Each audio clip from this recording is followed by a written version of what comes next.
Welcome to another episode of Plastic Surgery Uncensored. I'm your host, Dr. Rahban, and boy, do we have a show for you.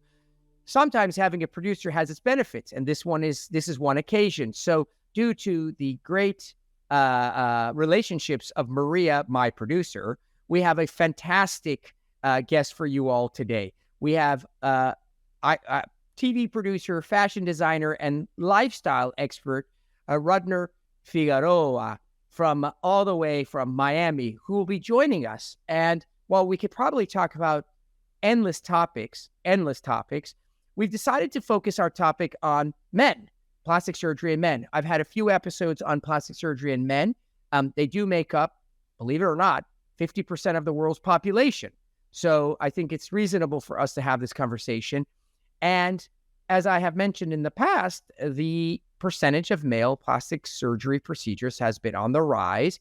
And in addition, I think that the idea or notion of plastic surgery within the male group has become significantly more well tolerated.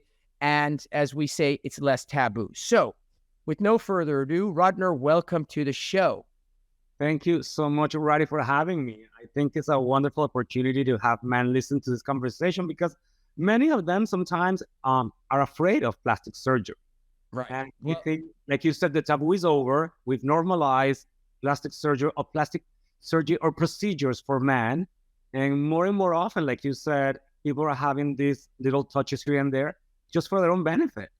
Yeah, so I think a couple of things. Let's start with the background. So I had this conversation recently. We had a male patient on our show, and we had talked about liposuction and we touched on this idea of taboo. So historically, the idea was this kind of duality. Women are into beauty, men are machismo, and there's these traditional roles that men are rugged and, scars are good and being dirty and beards, and women are dainty and beautiful. And so these archetypal types of things existed historically.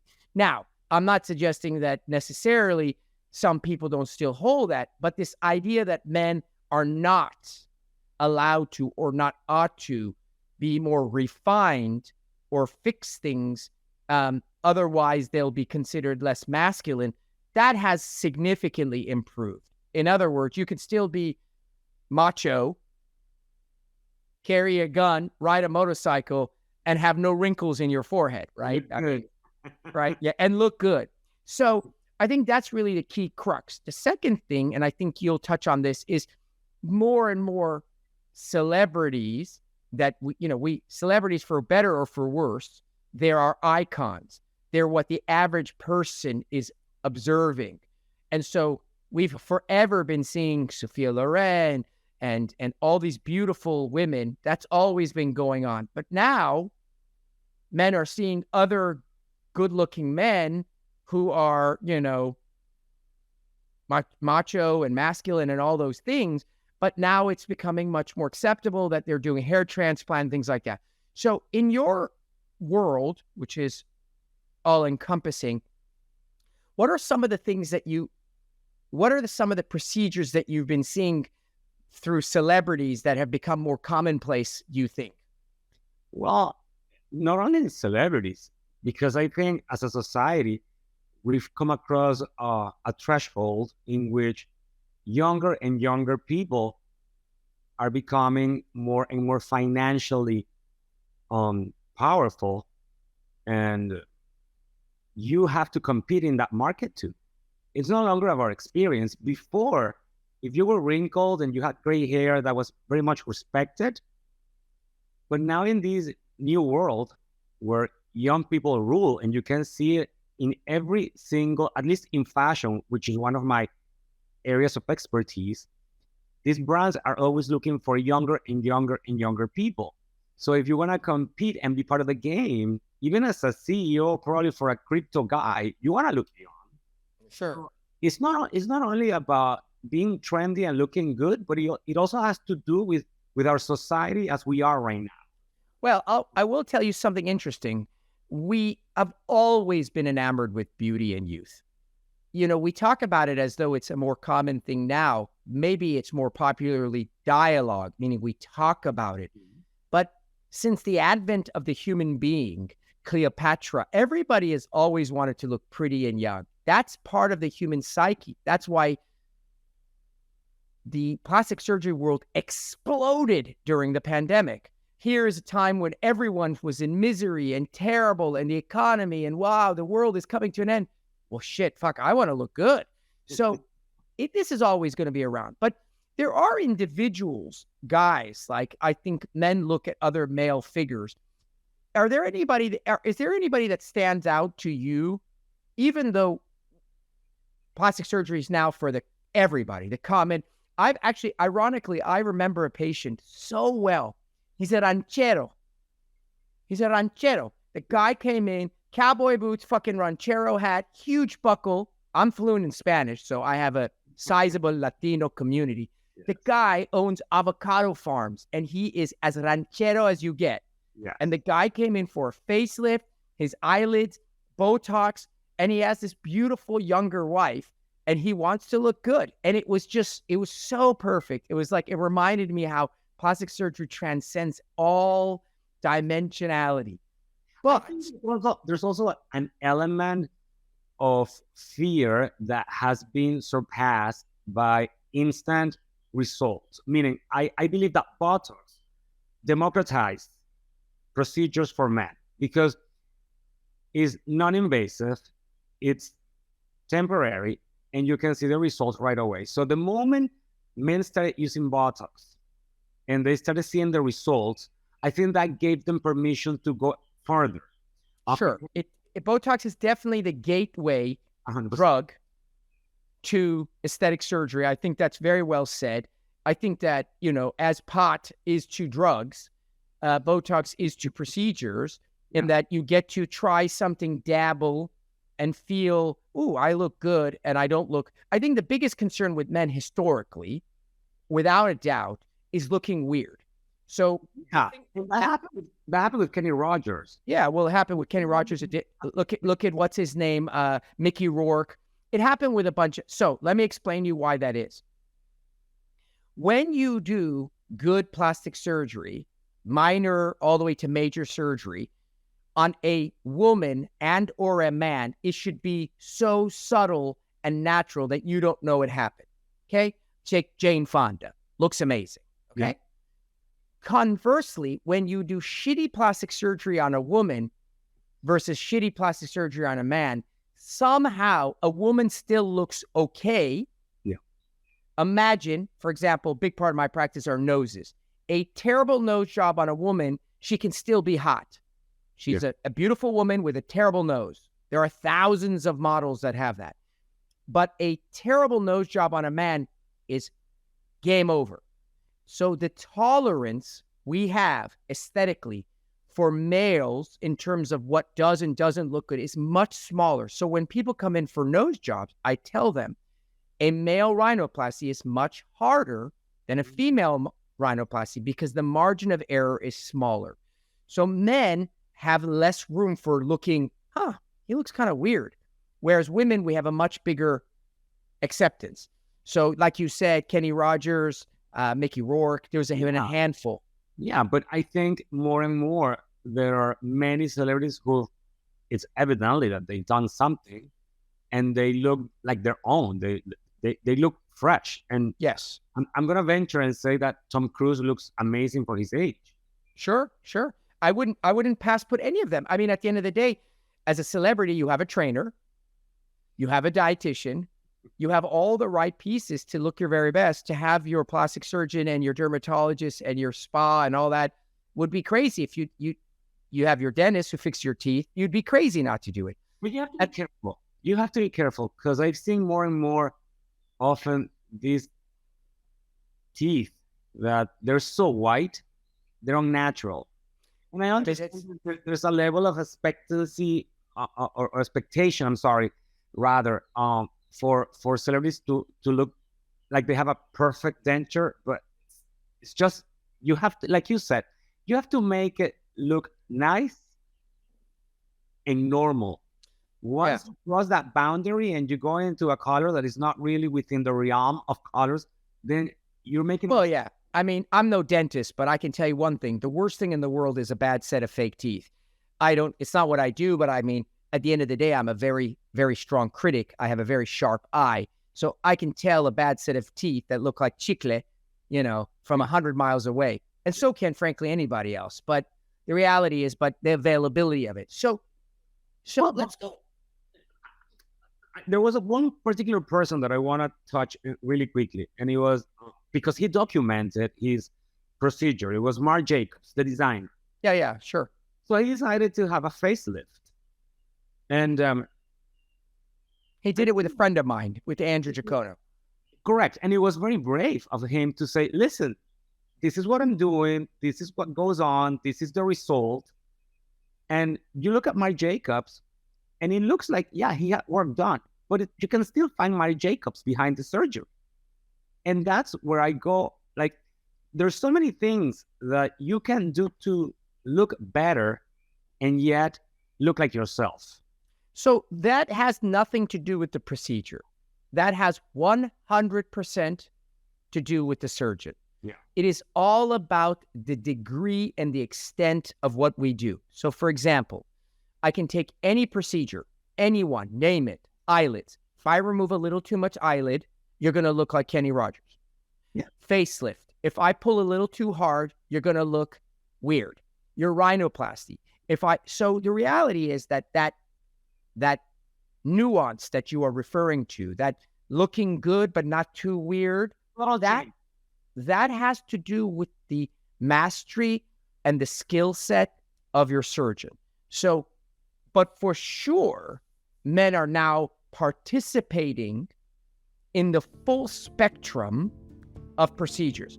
We're going to take a quick break. We'll come back, and then I'm going to go one by one with you, and I'm going to talk about each procedure and get your thoughts on each of them as it applies to men doing those procedures.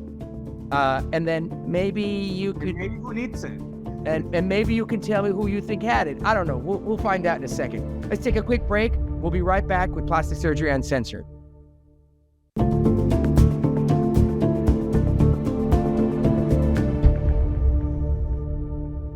Welcome back to the second half of Plastic Surgery Uncensored. It's myself and Rodner Figueroa having a blast chatting about males, plastic surgeries, and celebrities. So we're going to do a deep dive. The easiest one to talk about is hair transplant. Arguably, unarguably, the most powerful change in a man. Don't get me wrong. A handful of men with their heads shaved look good. But let's be honest. A man's head of hair is one of the most powerful qualities of a youthful-looking man. And we have come hundreds of millions of miles in hair transplantation. I don't do it, but it's a game changer. What do you think? I think it's extremely smart for people who have thinning hair to do it. My best friend, whose name is going to remain unsaid, had it done a few years ago. And the difference is noticeable. He looks a lot better. He has a fuller head of hair, and it looks natural. However, I've seen other types of work that they look like they have a toupee, or that is so one again. It's not sophisticated. The work is so, but the world of hair transplantation in the last 10 years has changed 100-fold exponential. Let me explain you why. Before, they used to do multiple plugs at once. So it would look like you had a broom on your head and you could see the holes. Yeah. Now they're doing something called follicular unit grafting. So they take one hair and transplant a hair.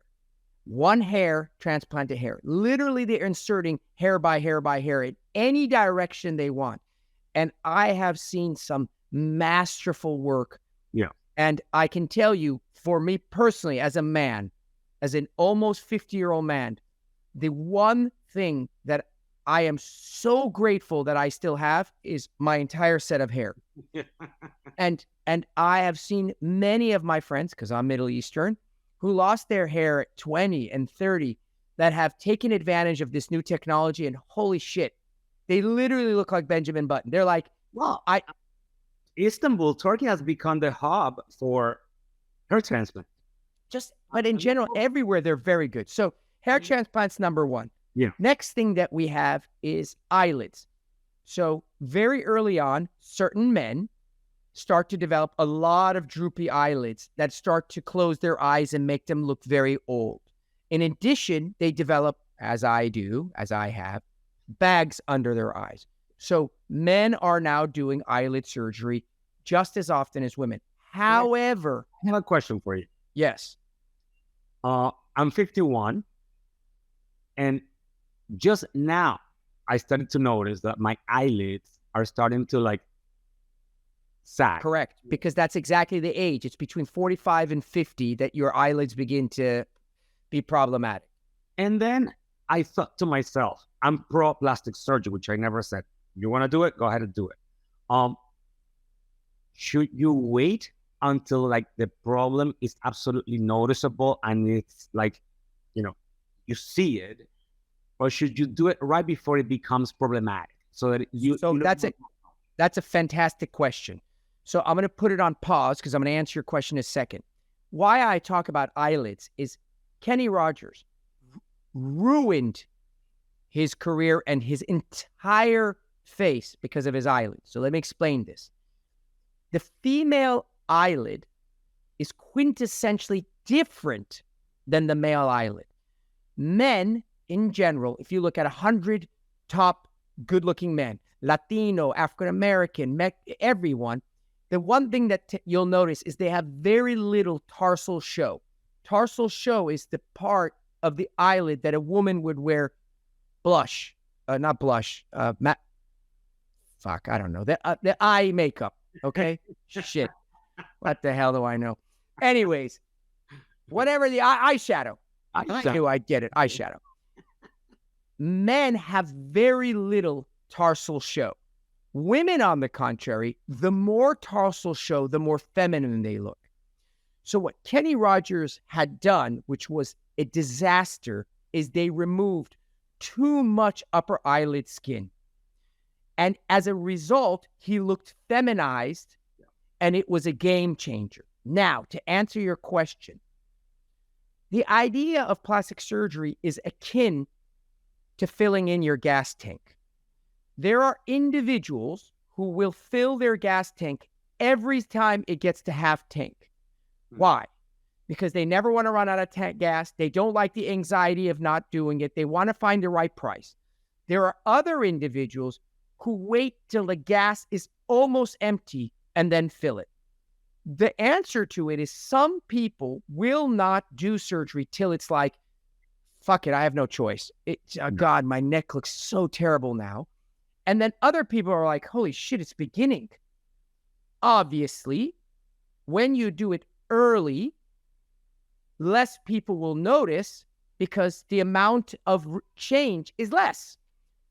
But the surgeon needs to know to do subtle work. So you come in at 51, and I would have to remove what's called a pinch. You come in at 61, I need to remove more. The question is, what type of person are you? Some people are like, I can't wait till this looks like shit. I got to do it now. And some people are like, I won't do it until I have no choice. But the thing is that if you wait until then, the change is so drastic, then people know you did it. So absolutely. So if you wait till that is why right now, for the first time in the plastic surgery history, we're doing facelifts in 45 to 55-year-olds. But I think it's a great age. We never did that before. The entry point for a facelift was 55 to 60. All comers. The idea of doing a facelift in a 47-year-old was crazy. But my question is, isn't your skin better at 45 than at 55? That's not the question. Of course, it's the same idea. I mean, we're doing rhinoplasties in 16-year-olds. It's about the mental concept. So what I'm telling you is that we are absolutely moving towards doing things sooner because people want less of a dramatic change. if you come and get a mini facelift at 47, you will look more like yourself than if you come at 57 and it's a turkey gob. So, hair, eyelids. Noses have been around since the beginning of time. Last month, I did, in 1 week, 2 of my friends' kids' noses, their sons. 18-year-old boys with horrible noses, crooked, they couldn't breathe. They're Jewish, their noses are huge. And so noses we've been doing forever, especially if you have a big nose. And so I don't think that's a new concept. That's been around for a long time. For me, noses is part of character, whether it's big or not. For men, I think if Barbara Streisand kept her nose, any man could. I mean, well, again, we're talking about not about whether or not you think it looks acceptable. We're talking about the person inside has an insecurity about it. There are some people, listen, my nose is no fucking Picasso here. I mean, it's huge. I don't give a shit. It doesn't bother me. But for someone else, a slightly large nose bothers them. Yeah. Having said that, noses have been around a long time. What we've added in the last many years, which is my favorite procedure of all, is chin augmentations. The reason I love it is especially in a man. You can have a huge nose, terrible acne, be bald as possible. If you have a strong jaw, you're handsome. No one gives a shit about anything in a man but his jaw. Because a weak jaw, a recessed jaw, is game over. I don't care if you have your beautiful hair, gorgeous. There's no go. So chin augs, which I do a lot of, I teach the course. Strong jaws in men and women is a whole new game changer, especially in the world of photography and fashion and high fashion runway. Jaws are just never. You can fix that with fillers. Filler is never as good. The last time I did, why isn't it good? I was a plastic surgeon in Rio, and he does it all the time. And let me explain you why. Filler is amazing, and I do a tremendous amount of it in replacing soft tissue, hollow cheeks, right? Empty temples, slight hollow under the eyes, right? But when you want to replace bone, to rigidness, filler in the chin becomes rubbery like a ball. It's mobile. It doesn't expand. It spreads. And what you want from a jaw is sharp, chiseled edges. You don't want a rubbery ball. Can you add filler to the chin? Sure. And if you need a little bit, like my jaw is average. If I wanted a little enhancement, I wouldn't go get a chin implant. I'd just enhance it. But if I had a legit weak jaw, filler is a waste of money. And then it's not structural because I'm replacing bone with smushy crap. And it doesn't stick out with the same sharpness. It gets round. So it's not that it can't be done. It doesn't look as good. Then we move on to the neck lift, which has now become super popular. Men used to always live with a turkey neck. It was just like, it is what it is. Women got facelifts in the 50s. Turkey neck, men, no one gave a shit. Now, men get facelifts in the workplace. As you said, they're CEOs. They're working against younger guys. They're getting divorced. There are hot women out there. There's new apps, Tinder. You're competing, man. You gotta fight. You gotta be in the game. You gotta do the work. Yeah. So facelifts are super popular now in men that they weren't before. One thing that I have my reservations about is lips, and I see men doing it, and to me it looks feminized. I don't like it. Perfect. Notice how I skipped from the nose to the neck. Yeah. It's not that I don't know my anatomy. Why? Yeah. There's a reason. And so I never do lips in men because you're absolutely right. It is one of those things that is an immediate feminizer. The same thing like if the tip of a nose of a man rotates too high, immediately feminized. So you're absolutely right. Men historically have average lips, and it's acceptable. No one really looks at a man for luscious lips. And a slight volume does definitely. In the gay community, they do. In which? In the gay community. Well, yes. And also, interesting, the African American community, I do a procedure called a lip reduction. Oh, you do? Yes, which is very tricky to do. Very few people do it. Okay, go ahead. So very few people do it. And it's usually done for people who, for example, went to Miami and had a bunch of silicone injected in their lips in the 90s. And now their lips look all huge and lumpy. Yeah. Rena Russo, is that her name? Yeah, Lisa Rinna. Oh, God, I'm so bad. Lisa Rinna admitted it.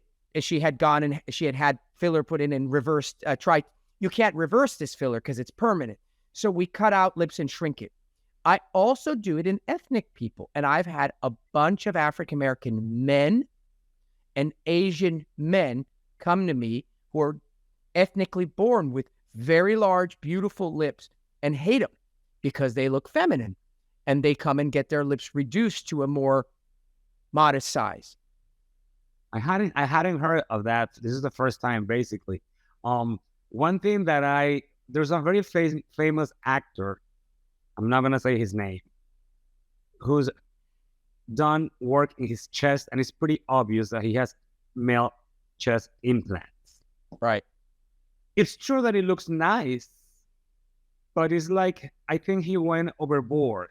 Like, instead of like a woman going on 800 cc's, it's not going to look natural. Sure. And we go back to the same thing.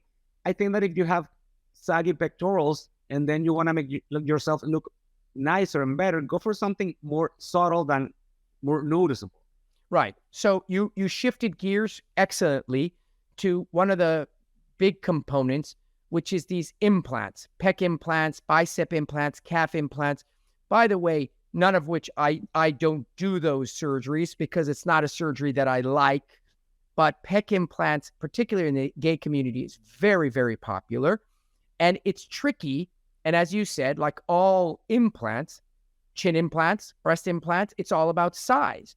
You wouldn't put an extra large artificial disc in a 5'1" female. You therefore shouldn't put an extra large chest implant in someone and expect to look natural. So much like we talked about other things in terms of the amount of or the subtlety, there's no question that these body implants, there's a guy, the human Ken doll, you know that guy, right?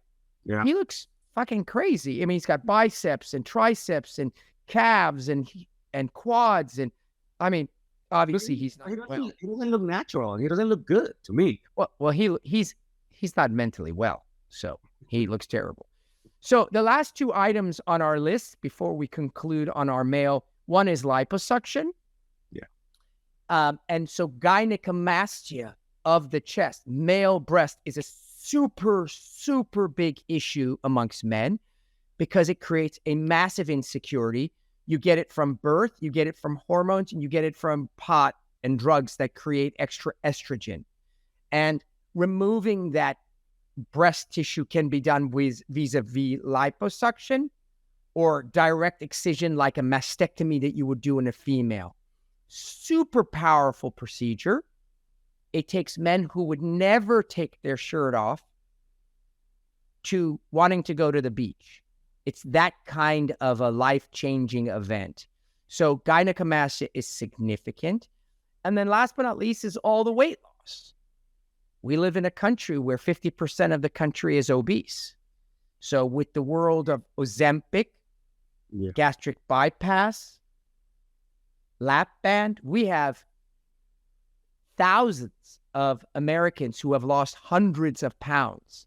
The question, Rodner, is after you've lost 100 pounds, what do you imagine is going to happen?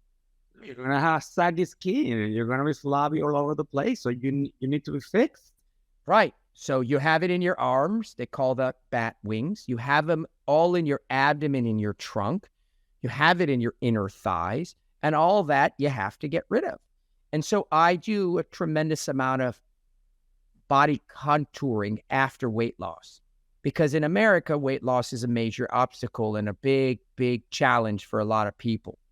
So that's our list, my friend. And I have a final question for you. yes, Look closely at my face.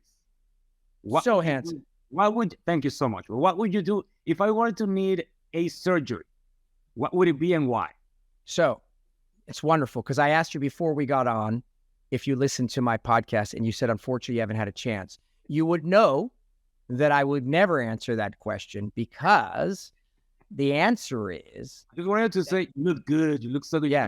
So the answer is that surgeons who pick patients apart should never do that, because, and let me explain something to you, I can always find something wrong with you. But if you don't notice it and I bring it to your attention, we create something that you never had. So I know you're asking in tongue in cheek, but the reality is that I do have patients that come to me and I say, how can I help you? And they say, well, you tell me what you think I need. I said, no, we're not going to play that game. Is there something that bothers you? I'm happy to explain it to you. But I never go, well, you need this, you need that, your nose is this, your nose is that, blah, blah, blah. Because if you don't notice it, Rodner, me mentioning it can only create something that never happened. Yeah. The last thing before we leave is this part. You said it best at the beginning. All of these things I mentioned to you are... Yeah. Don't call me crazy, but I've been noticing this lately, which is a trend that to me is really scary. And it's men doing butt implant. Correct. In women doesn't really look good. Imagine how it looks in a man. It's terrible. The whole body contouring concept. But remember, you're in Miami. I see them more often than not here. So it's the epicenter of culos and butts and all that nonsense. I mean, you guys are the phenomenon of Latin America, from Colombia, Venezuela, South America. Everyone is consolidating, and that energy of vibe and that sexuality and there's a very large gay population. So it's a mixture of a melting pot. But in general, all the implants generally look not so good because they often look fake. But I want to close on this, and you said it best. For all the male listeners, if everything we just mentioned to you seems overwhelming, the reality is that today we have an extraordinary non-invasive world of Botox, fillers, certain lasers, machines, which all of you who follow me know that I think most are bullshit and most of them are just nonsense. But there are some that do work. And why I mentioned that to you is exactly what Rodner said. You start out by tiptoeing, and you start out by doing these procedures and trying them and seeing what they look like. And I think you will realize that looking good is contagious and addictive, and it makes you feel $1 million. So, I think men, as you said, the taboo is long gone, and we too deserve to kind of like the way we look. But the recipe for a man is subtlety. Subtlety and natural. Yes, but men more so than women. Again, because you can get away with a woman with a little bit more extreme results. You can't with a man. It never works. Never go too far. If anybody's considering doing anything, just be conservative. That'll be nice too. Exactly. So the answer to your question is, I got to see you in person and tell you about your eyelids. In the meantime, you're handsome. Don't worry about it. Don't worry about it. Maria will set up a consult for you and me. So that wraps up another episode of Plastic Surgery Uncensored. First and foremost, Rodner Figueroa, thank you so much for coming and participating and sharing on your insight and all around just having a fun time with you. For all you people listening, if you love the show and you think it's educational, pass it on to someone you care about. You never know when you're going to find out that they did something and you're going to wish they had the information. And most of all, go write something nice. Go write a nice review. It makes everyone feel good. Now, Rodner, I heard that you have yourself a podcast. Yes, sir, I heard it's called Cara a Cara con Rodner, which basically means face to face with Rodner. Absolutely. And it's a podcast that just aims to inspire people to believe in themselves, to learn how to pretty much, when you come across a hurdle in your life, how to surpass it, and I interview famous and people who are not famous, who have a story to tell and have a story to inspire people. So if you want to check it out, by all means. All right. I love it. So that's it. That's our episode of Plastic Surgery Uncensored. We'll see you guys next week. Hope it's going to be an interesting show.